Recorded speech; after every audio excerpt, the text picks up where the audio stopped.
road. It's early April and this is my first fishing trip for the year. October we were supposed to go to the Ruakatore, that's me and Balti, and he had an urgent trip that he had to do over to Australia. So then all our plans got shelved and put aside to about a month ago. So our plan A for 2025 was we were going to go into the Ruakatore, and he got called away on a business trip to Hungary, so flagged that. And our plan B was this trip, which is first week of April. Day before yesterday, Balti messages me, he's got COVID. Obviously caught it on the plane back from Hungary. So I thought, bugger it, I'm going on my own. It's a pretty cruisy camp. There's hunters going to be in where we would normally go to camp. So the plan is car camping I'll go for. So on the way on the Kapiti Expressway at the moment, and heading up there. So hopefully it'll be a good trip, but on my own. Miss my mate Balti, and yeah, see what the weekend brings. Sign out for now, and I'll do another post when we get to camp. Tomorrow is supposed to be wet. In fact, it's warning stuff down in the South Island. Where I am in the Kawekas, it's going to be in a bit of a rain shadow, but it might rain tomorrow. It's going to influence what I do fishing wise. It might be fishing, or it might be sitting in the hammock reading a book for a few hours. But anyway, I'm here, got a bit of light left.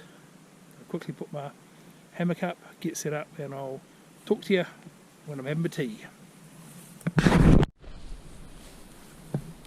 Quick brief on the camp. Car is a windbreak, north is that way, and that's where the wind is going to come from. If I need to in the night, I can untie these and tie this down. This is my new Winter Palace Dyneema tarp, and it's bigger than my old one because it's got this extra piece here which hangs right to the ground. It's got doors, so if I drop this all down to the ground like that, then I can make it like a tent. So hammock gear hammock here. Sorry, that's a war bonnet hammock. Hammock gear undersling, so that's a down undersling, and that's what you'd loosely call a sleeping bag, but it's got no zip, it's just a down duvet. And because I'm car camping, got a luxury little table, mint and rosemary raddicks for tea tonight. I'll cook it up in that, and I might just indulge myself with a wee beer. Alrighty, I'm set up and ready to go fishing using my Loomis 5-weight and my Orvis reel. All set up, ready to go. Just went camp. Nice tidy little camp. Slept really well. Slept until 20 to 7, which is a lion for me. Plan today is to fish upstream. It rained a little bit last night.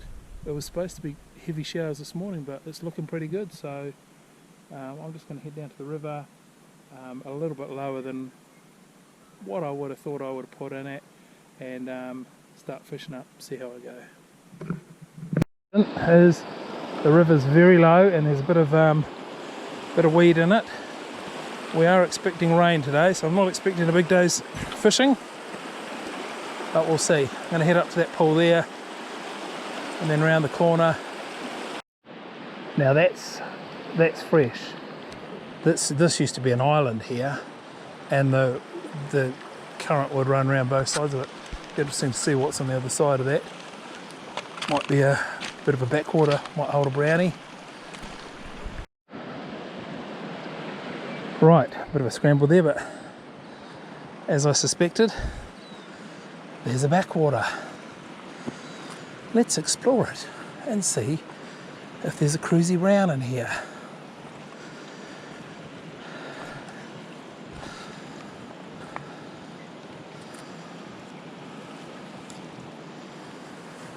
Oh, there is. There's a cruisy something just right there in front of that tree branch. Just cruising along. Okay. I'm just going to get him so that or let him get away so that his eyeball isn't on me. This is going to have to be an ambush. Drop it in front of him and then give it a twitch. It's a rainbow by the look of it. I've got a bit of cover here, so I'll just move forward.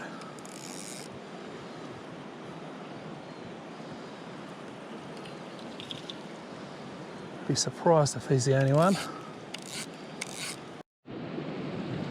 Okay, my patience has been rewarded. I switched the camera off. It's been about 5 minutes. The fish is coming back. He's swimming exactly down the beat that he swam up. And now he's turning around. I'm not going to rush it. I want him facing away from me if I can get a take. Oh, he's definitely prowling. He's come back a bit.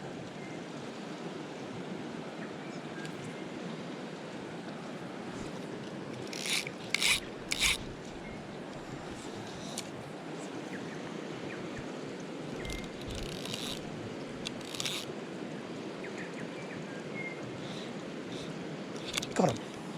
So I just induced a little take there, so I flipped it in about 2 meters away from him, and then and he came to look at it. Looked like he was going to turn away, so I just gave it a little lift, so it came off the bottom. And whoa, nice fish. It's definitely a rainbow, behaving like a brown in this sort of water. But when you get a slip like this, it does provide just a different sort of environment for them to feed in. Tell you what, he's a good strong fish. Bit of a side strain on here. Oh, he's going to take to the rapids, I think. I want to turn him here.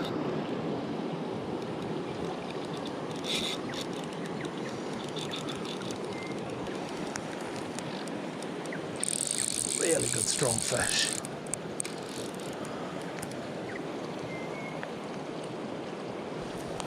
This used to be just a little bubbly run going down here. Walk past it. Now I did feel that he was hooked on my top fly and obviously hooked up on my tail and pulled the top fly out of his mouth. I felt it and I thought, oh, hope I didn't lose him there. But second hook got him.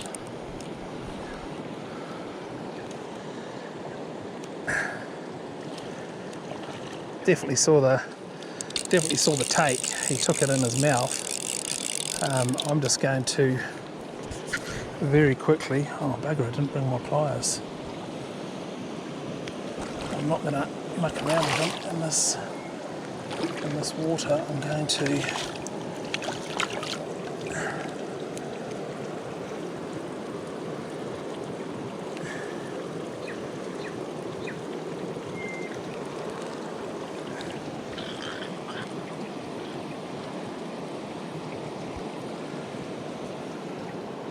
There we go. Nice rainbow, about 4 pounds. There you go, buddy.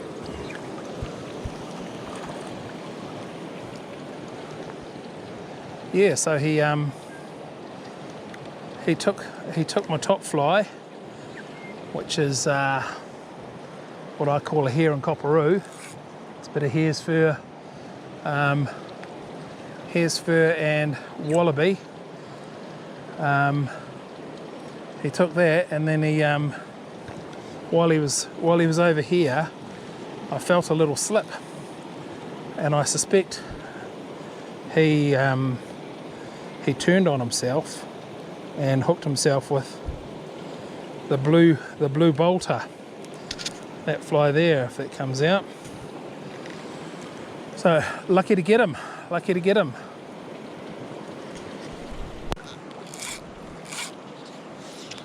hopefully I can see him. He's holding really, really shallow. Again, I'm going to just drop it a bit to the left of him so that I will see any movement. Now that is on his wing, and he's gone to it and got him. Oh, another great take. In honesty, I probably dropped it a little bit too far to his left, but I let it run out. Good fish.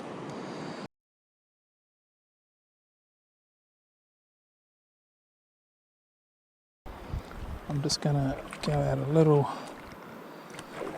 bit just to. Oh God! Why don't you fucking make a whole shitload of noise, Brownie? Kick the boulders into the pool so that everyone they all know you're here. I just want a better run on this, so I get a nice long run without having to mend.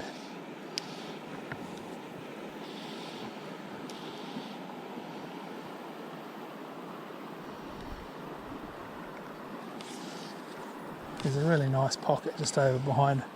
I don't know if you can tell, there's a lighter coloured boulder over there. I'm just working my fly to get a bit of water out of it. I think another little tacker's just had it. Oh, that's not a little tacker. Haha! Now that was funny because a little one came up onto the dry fly, and I lifted it. And I've caught this, and this is quite a decent fish.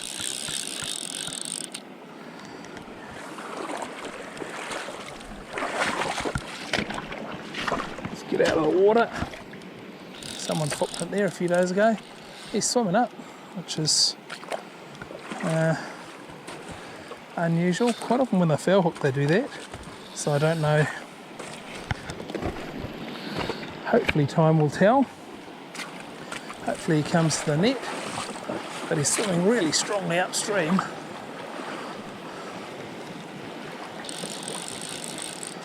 Oh, and he's gone. Bugger. He got up into those rocks there.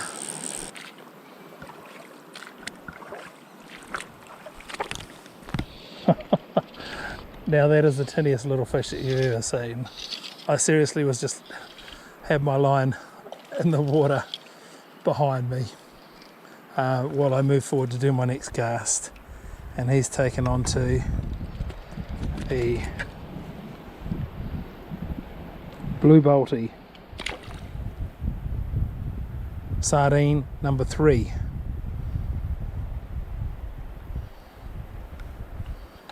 A great degree of skill went into that fish, as you could have seen.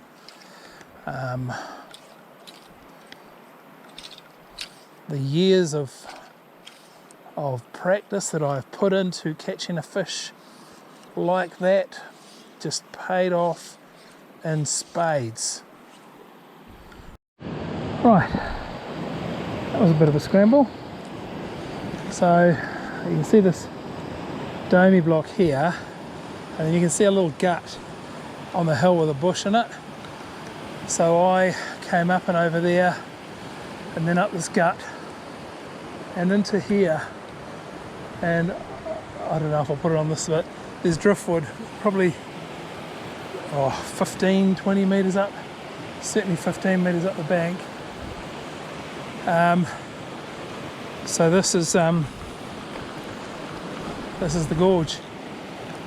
I don't know how far I'll get. If I have to do that again, I'll back out. I can't be bothered. And I might, instead of going up in the bush, I might go back this way. This reminds me of House Rock Pool in the Rukaturi. Flipping X's gorgey here. I'm going to try and fish a couple more pools. But the fish to pool ratio is pretty low. I just caught another pounder back there. Didn't have the camera on. Right, this is the other side of, I filmed it and I said this is like House Rock Pool in the Rukaturi. Just saw a massive eel just cruising down there, so Bolty wouldn't have his legs in the water if he saw that. Unfortunately, I'm not seeing any fish, and as a testament to it's getting gnarly now, I've got my walking pole out just for these last few crossings, or this last crossing.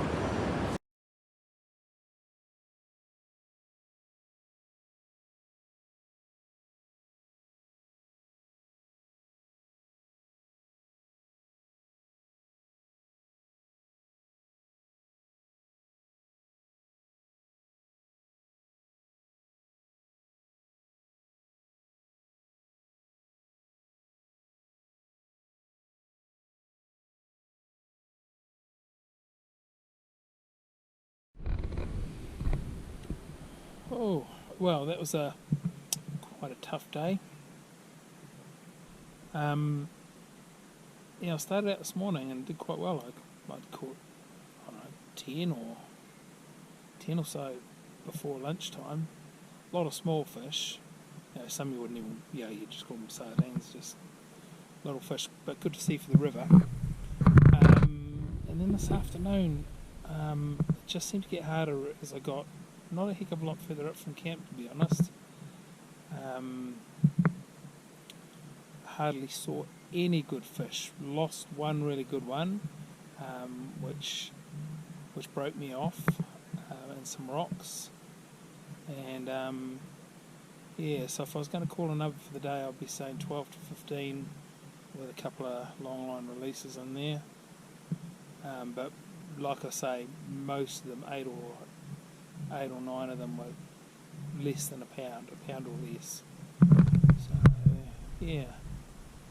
I'm really hoping tomorrow's going to be a tougher day. I'm pretty pooped today, to be fair. Tomorrow's going to be a tougher day because I've got a couple of k's to walk downstream and then fish my way back up. A couple of geese up there. Naturally in probably the prime piece of water. Yeah. I'm coming, but I'm not going to hurt you. It's that current up there that I really want to get into. If you geese will just move off quietly.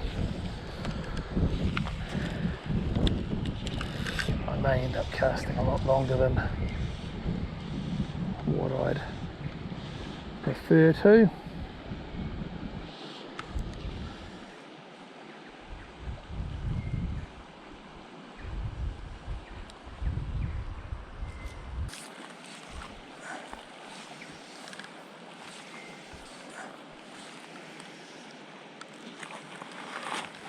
Right, if I get much closer to the geese, I'll have feathers on those flies.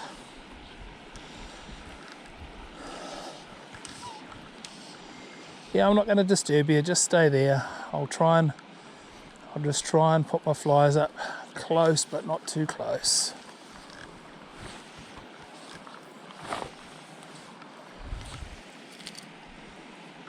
Right next to it.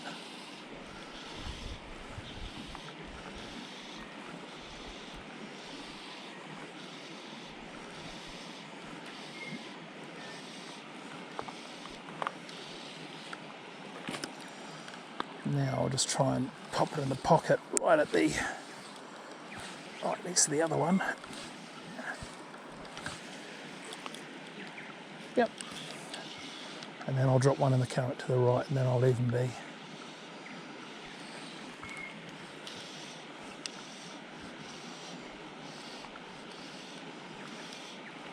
I'm just amazed that I haven't had it taken here. Still one more cast. This is long casting, and that one's just behind the bum of the other one, and the right hand current there.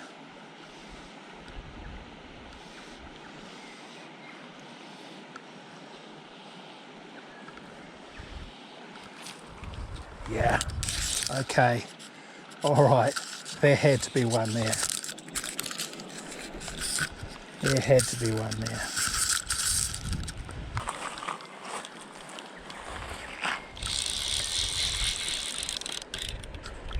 Stay away from those trees. We had tree trouble yesterday with a big fish.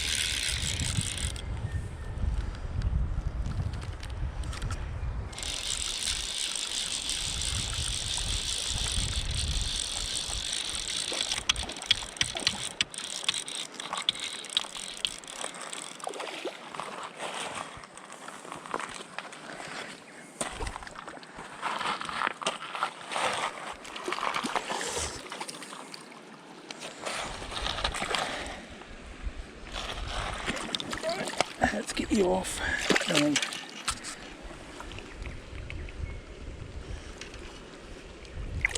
there you go. Another little pound job. And that was on a pheasant tail roo. Pheasant tail fly, which I tie with a bit of wallaby fur on it. When you got wallaby fur, you might as well use it. Bloody good. Alright, geese, I'm going to leave you to it. Here's my two friends, the geese. They've dropped back. They were in just behind that rock where I just caught that little fish, maybe a pound. Now I've managed to get past them without disturbing their peace, and I'll just fish this next piece of water.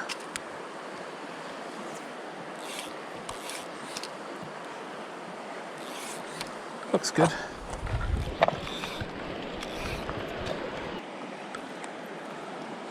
Okay, just give myself a little bit better angle on this tongue that's coming through here.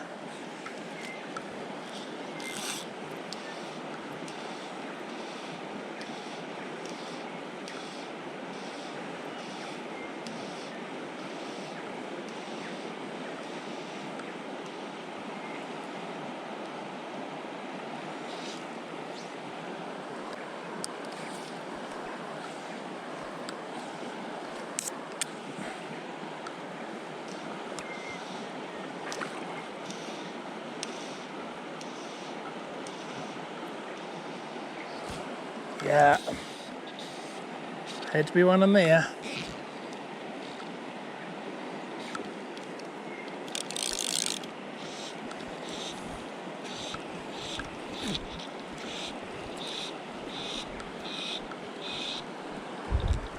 Oh, he's gone downstream like a rocket.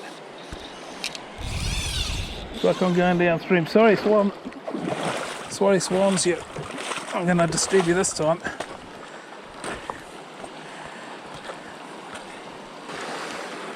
Whew.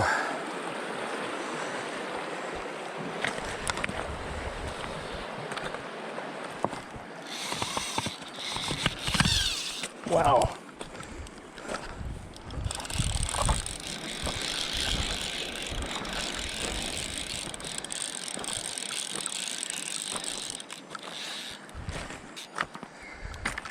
Good fighting. Oh no, no. No, now he has gone underneath a branch. Okay, this is...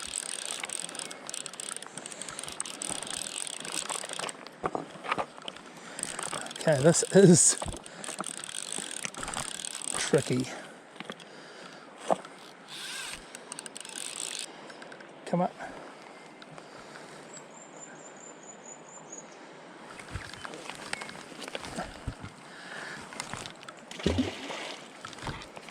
He's wrapped himself around the branch. And I can see him there.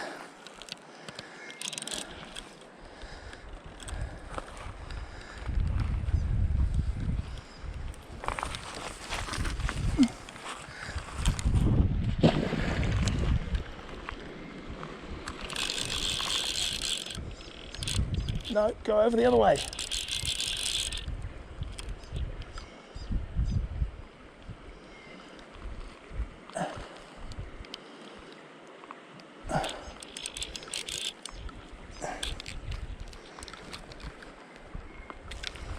Yeah, had to let that break. He was, I think my hook might have even, when I came up on the second, when I pulled him up there, just broke off there. But he's not on the branch anymore, so he's he'll shake that hook. Oh, look, it broke the shank right off. So that was hooked up on the this tree.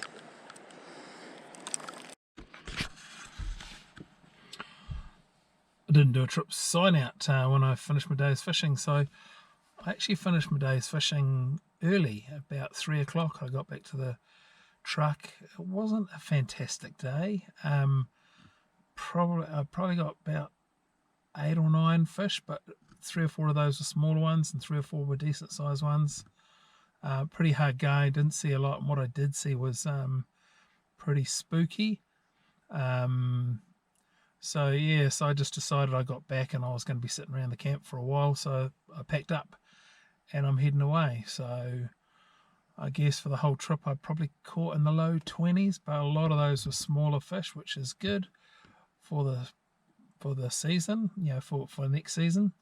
But the water was super